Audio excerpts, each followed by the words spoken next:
One thing growing in acceptance now, using psychedelics to treat and even cure depression. New studies are showing it's possible. Now, the Seattle City Council just passed a resolution last month offering unanimous support for decriminalizing for personal use, growing, and even gifting of things like magic mushrooms. Yeah, and now people are sharing their experiences with taking and even regularly microdosing mushrooms. Camera 7's Dee Dee Sun spoke with people who say psychedelics have changed their lives. 32-year-old Dana Phillips is mom to 2 girls. She also microdoses psychedelic mushrooms regularly. We powderize our mushroom and then we just put it in a little capsule. If I wake up feeling kind of stressed out and anxious that day, I'll just take a little microdose. So a lot of people would be surprised to hear a mom is microdosing on mushrooms. Yes, yeah, oh definitely. And that's part of the reason why I haven't really shared my story either. The 60s counterculture movement gave psychedelics a bad rap. Mushrooms and LSD were labeled as dangerous party drugs that could melt your mind. Now all of that is changing. Dana takes mushrooms therapeutically. She's been struggling with depression for the past decade.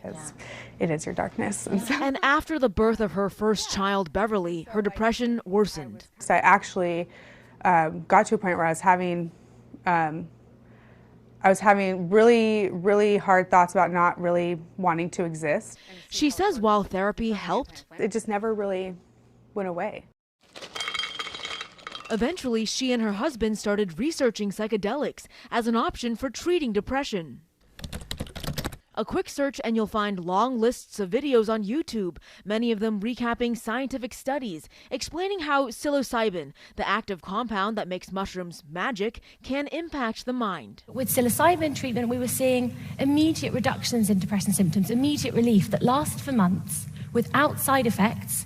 Then on this past Mother's Day, Dana's husband surprised her with magic mushrooms. And I was like really nervous. I was like, okay. They blitzed the mushrooms, not a microdose, but what's called a mega or hero dose, into a smoothie, drank it, and waited. What were the first effects that you started noticing? You know when you get really big butterflies and nerves or whatever, like you kind of get that all over your body and stuff. And everyone's different. Dana says the experience was profound and immediate. I won't ever look at my depression in the same way ever again. Yeah. And I really processed through a lot of trauma. If it sounds far-fetched to you, maybe a bit too magical, here's the theory on how it works. Scientists believe conditions like depression and anxiety, even things like PTSD and addiction, can create certain neurological paths in your brain. The thought patterns can become ingrained and hard to break.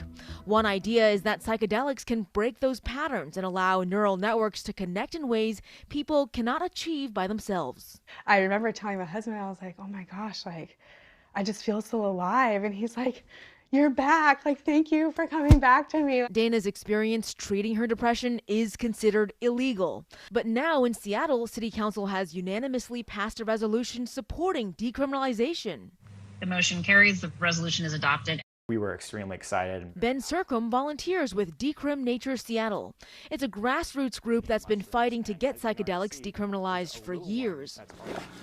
He's embracing Seattle's new stance and showed Cairo 7 how he's setting up a psychedelic mushroom grow. I wanted to show my face and let people know a little bit more about the process of growing, because it's not this big bag scary drug that I think a lot of people maybe associate with it. He used mushroom spores, essentially the fungi's seeds, and started growing them in jars of wheat berries. So what we have is a sterilized substrate, coir. He mixes it all up and says in about a month, psychedelic mushrooms will start to grow.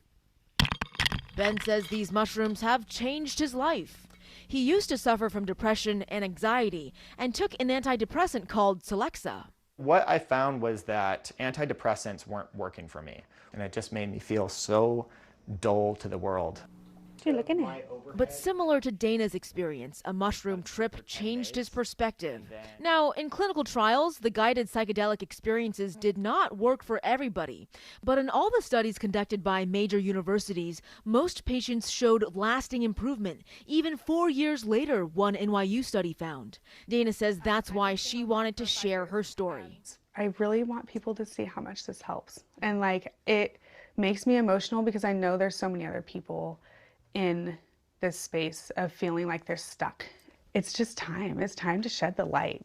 Some people are worried magic mushrooms will lead to increased DUIs like we saw with marijuana. But when I tried to find experts who are against decriminalizing this psychedelic, I could not find strong opposition. In Seattle, Dee Sun, Cairo 7 News.